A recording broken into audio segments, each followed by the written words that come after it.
এই যে শুনছো, কই তুমি? তাড়াতাড়ি এইদিকে এসো তো। কি গো, কি হয়েছে? এত ডাকাডাকি কেন করছো? আমি রান্না করতে বসেছি, গিয়ে কুয়ো থেকে পানি এনে দাও তো। এই পানির কষ্ট যে কবে শেষ হবে কে জানে। কবে যে মানুষের ঘরে ঘরে পানির কল হবে কে জানে। কই গো, তাড়াতাড়ি যাও, তরকারিতে পানি দিতে হবে তো আমাকে। আমার তরকারি পুড়ে গেল যে। আসছি গো, আসছি। কোথায় গো? দাও দাও, পানির দুটো ঘড়া একেবারে দাও দেখি। আমি পানি এনে দিই একেবারে, না হলে আবার রাতে পাঠাবে আমাকে পানি আনতে। হ্যাঁ গো হ্যাঁ, এই নাও, দুইটা ঘড়াতে একবারে পানি পুড়ে এনে দাও তো দেখি।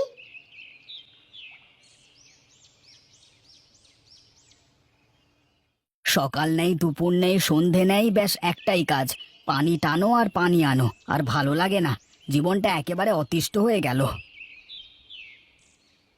আরে কি গো বুড়িমা, আটকে গেলে মনে হচ্ছে। হাত চালিয়ে পানি তোলো। তোমার পেছনের লোকেরা সেই কোন সময় থেকে দাঁড়িয়ে আছে যে। আমার গায়ে কি আর সেই বল আছে রে বাপ, যে তাড়াতাড়ি করে পানি তুলবো? আমি বুড়ি হয়ে গেছি, গায়ে কোনো বল নেই। পানি তুলতে তো দেরি হবেই। এই হরি, দাঁড়িয়ে না থেকে তাড়াতাড়ি বুড়িমাকে পানি তুলে দে। হ্যাঁ হ্যাঁ, দেখি দেখি বুড়িমা, সরে যাও, আমি পানি তুলে দিচ্ছি। হ্যাঁ, দে বাপ, আমি বুড়ি মানুষ, আমাকে সাহায্য করলে অনেক ভালো হবে দেখবি তোর। ভালো হবে না মন্দ হবে সেটা বড় কথা নয়, বড় কথা হলো যে তোমাকে পানি তুলে দিলে আমি তাড়াতাড়ি পানি নিয়ে বাড়ি ফিরতে পারবো, আর বউয়ের গালি খাওয়ার হাত থেকে বেঁচে যাব, তাই না? সত্যি হরি, তুই পারিস বটে। সে কি, আজ মনে হয় আমার বইয়ের কাছে পাক্কা খিস্তি শুনতে হবে। এত ভিড় হয় যে কেন সকালবেলায়? এই হরি, তাড়াতাড়ি হাত চালিয়ে কাজ কর। আমার তাড়াতাড়ি পানি নিয়ে বাড়ি যাওয়া লাগবে, না হলে আবার বইয়ের তরকারি পুড়ে যাবে। আরে ভাই, তাড়াতাড়ি তো করছি, তোমার পছন্দ না হলে পরে তুমি এসে সবাইকে পানি তুলে দাও। না না, তুই তুলছিস তোল, কিন্তু একটু তাড়াতাড়ি করে তোল। এত নুড়ুবুড়ু কেন করছিস? হ্যাঁ গো দাদা, হ্যাঁ তুলছি।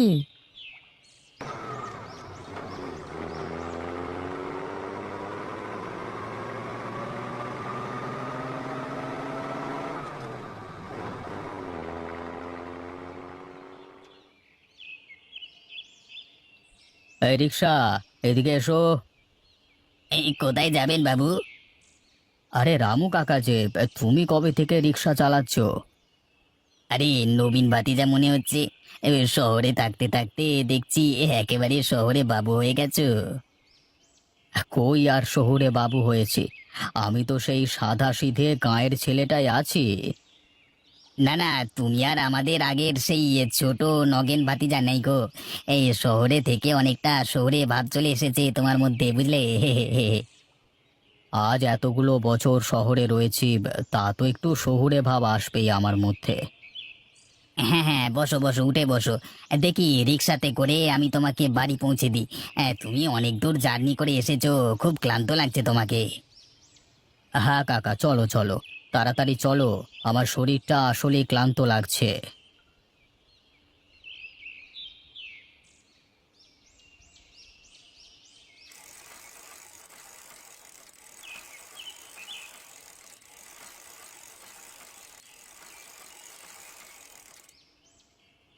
বউ, আরে ও বউ, কোথায় গেলে? তাড়াতাড়ি খেতে দাও না, ক্ষুধা পেয়েছে তো। আর একটু সবুর করো, আমি আসছি এখুনি। এই নাও, খেয়ে নাও। সে কি, খাবো কি দিয়ে? এ দেখছি একদম শুকনো তরকারি, আর তরকারি দিয়ে কেমন একটা পোড়া পোড়া গন্ধ ছাড়ছে। এর কারণ কি? তরকারিতে ঝোল কেমন করে রাখবো? পানি আছে নাকি? তোমাকে তো পাঠালাম পানি আনতে, তুমি সেই আশা এখন আসলে। আরে কি জ্বালা, আমার কি কোনো দোষ আছে নাকি? গিয়ে দেখি কুয়োর পাড়ে এক গাদা মানুষজন লাইন ধরে পানি নেওয়ার জন্য দাঁড়িয়ে আছে। আমি কিভাবে পানি নেব আগে বলো দেখি। অত শত জানি না বাপু, ভোরে উঠে আমাকে পানি নিয়ে এসে দিলেই তো হয়। তুমি আমাকে পানি নিয়ে এসে দাওনি, তাই তরকারি পুড়ে গেছে। আর সে কারণে তরকারিতে ঝোল রাখতে পারেনি।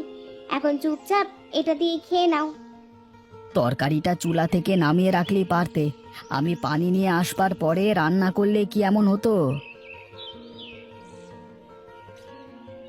মা, বাবা, কেমন আছো তোমরা? আরে নবীন, হঠাৎ না বলে এভাবে চলে আসলি? ইচ্ছে হচ্ছিল অনেকদিন বাড়িতে আসতে, তাই চলে আসলাম। আচ্ছা বেশ, ভালো সময় করে এসেছিস তাহলে। খাবার সময় হয়ে গেছে, একবারে হাত মুখ ধুয়ে খেয়ে নে। তা বাবা, লেখাপড়া তো শেষ, চাকরি বাকরি কি হয়েছে কিছু? হ্যাঁ বাবা, পানি উন্নয়ন বোর্ডের কাজে চাকরি পেয়েছি একটা। এখন থেকে আমি গ্রামে থেকেই কাজ করতে পারবো। বাবা বাবা বাহ, সে তো অনেক ভালো ব্যাপার। আয় আয়, বস বস। এবার গ্রামের একটু উন্নয়ন করতে পারিস কিনা দেখ। হ্যাঁ হ্যাঁ, সেটাই তো দেখব। এবার যে করি হোক, গ্রামের উন্নয়ন করেই ছাড়বো। হ্যাঁ হ্যাঁ, তা তো করতেই হবে। এই গ্রামে জন্মেছি, গ্রামের ভালো করা তো তোর দায়িত্ব। ছেলেটা এত দূর থেকে এসেছে, আগে ওকে চারটে খেয়ে বিশ্রাম তো করতে দাও। গল্প রাতে করো। আরে বাবা, তুই বসে খেয়ে নে। হ্যাঁ মা, দাও, খাবার দাও।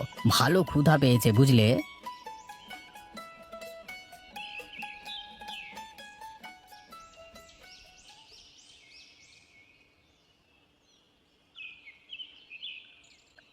বাবা, এখানে বসে আছো যে, আজকে দোকানে যাওনি? না রে বাবা, দোকান আগের মতো চলে না। দোকানে তেমন বেচা কেনা নেই। আর যে খদ্দের আছে সবাই বাকিতে খায়।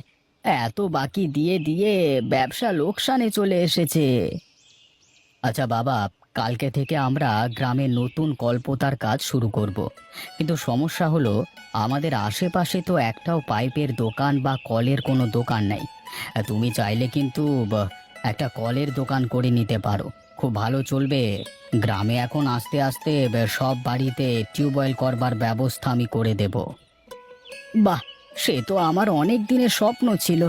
তাহলে অবশেষে সেই স্বপ্ন পূরণ হবে। সবার ঘরে ঘরে একটা করে কল হবে। হ্যাঁ বাবা, হবে। তুমি কালকে দোকানের সব মুদির মালপত্র যা আছে সব দোকান থেকে সরিয়ে ফেলবে। আমি নতুন পাইপ আর কিছু কল কিনে এনে দেব তোমার দোকানে। তুমি কালকে থেকে এই ব্যবসাটাই শুরু করো, দেখবে অনেক বেশি লাভ হবে। কিন্তু কিন্তু মানুষ এত টাকা খরচ করে কি কল দেবে বাবা? বাবা, কলের অর্ধেক খরচের টাকা আমরা বহন করব। আর সব কলপোতার যে লোকজন, সেগুলো আমাদেরই থাকবে। তাই খরচ খুব একটা বেশি হবে না। আচ্ছা, ঠিক আছে। তাহলে তো হয়ে গেল। আমার কাছে জমানো কিছু খুচরো টাকা আছে। কাল ওগুলো নিয়ে শহরে গিয়ে যা যা দোকানের জন্য লাগে সব নিয়ে আসবি। আচ্ছা বাবা, তাহলে তো ভালোই হবে। আমিও তোমার জন্য কিছু টাকা জমিয়েছি। আচ্ছা ঠিক আছে, যা। এখন ঘরে গিয়ে খেয়ে দে, একটু বিশ্রাম নে। হ্যাঁ হ্যাঁ বাবা, যাবো যাবো।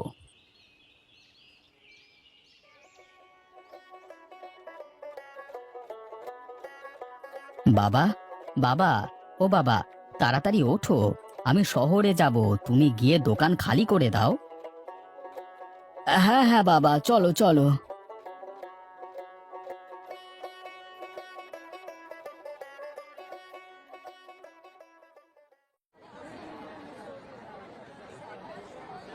একটা কাজ করি বাপ, এতগুলো মাল বদ্ধ করে না রেখে একটু কম দামে দিয়ে দিই, তাহলে আজকের সব মালামাল বিক্রি হয়ে যাবে।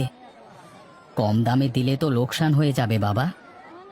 হ্যাঁ, হয়তো কিছু টাকা লোকসান হবে, কিন্তু এভাবে রেখে দিলে যে সব টাকা আটকে থাকবে। আচ্ছা ঠিক আছে, তাই করো তাহলে। এই নে, এই টাকাগুলো আমি জমিয়ে রেখেছিলাম। এই টাকাগুলো নিয়ে যা, যা লাগবে সব কিছু কিনে নিয়ে চলে আয় তাড়াতাড়ি। আচ্ছা বাবা, ঠিক আছে। এই নিয়ে যাও নিয়ে যাও, সস্তা দামের সব জিনিসপত্র নিয়ে যাও। দোকান খালি করব, তাই অল্প দামে সব কিছু নিয়ে যাও। দাদা, কি গো, সব কিছু অল্প দামে দিয়ে দিচ্ছ, কারণ কি? এই মুদির ব্যবসা ছেড়ে দেব, তাই মালপত্র নষ্ট করে তো লাভ নেই, এই জন্য অল্প দামে বিক্রি করে দিচ্ছি। হ্যাঁ, তাহলে দাও দাও, আমাকে বেশি করে চাল ডাল যা কিছু লাগে সব কিছু দিয়ে দাও দেখি। তাহলে এক কাজ করো, আমাকেও 5 বস্তা চাল দিয়ে দাও আর কয়েক লিটার তেল দাও। হ্যাঁ হ্যাঁ, দিচ্ছি দিচ্ছি, সবাইকে দেবো, একটু সবুর করো তোমরা।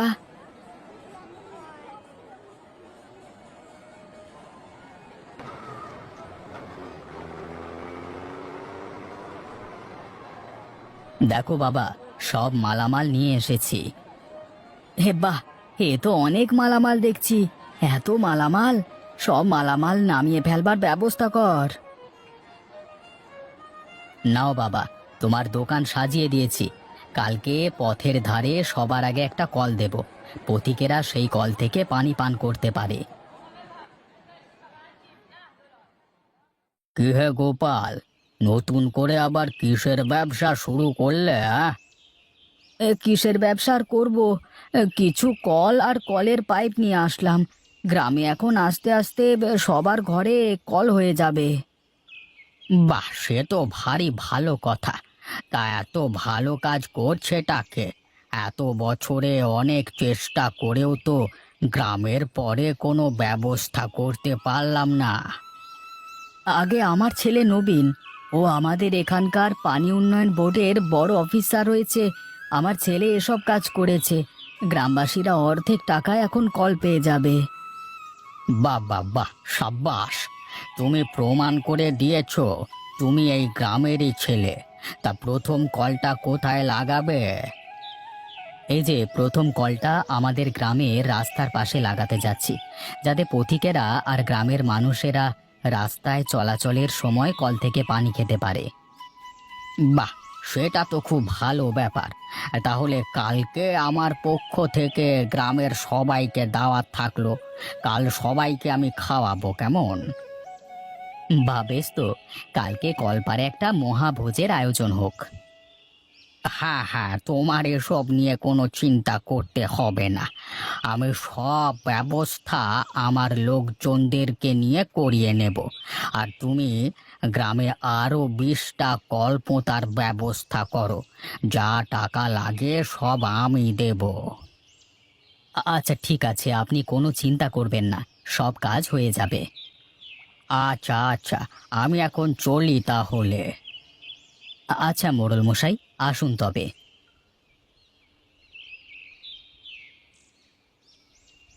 ব্যাস, কল্পতা হয়ে গেল।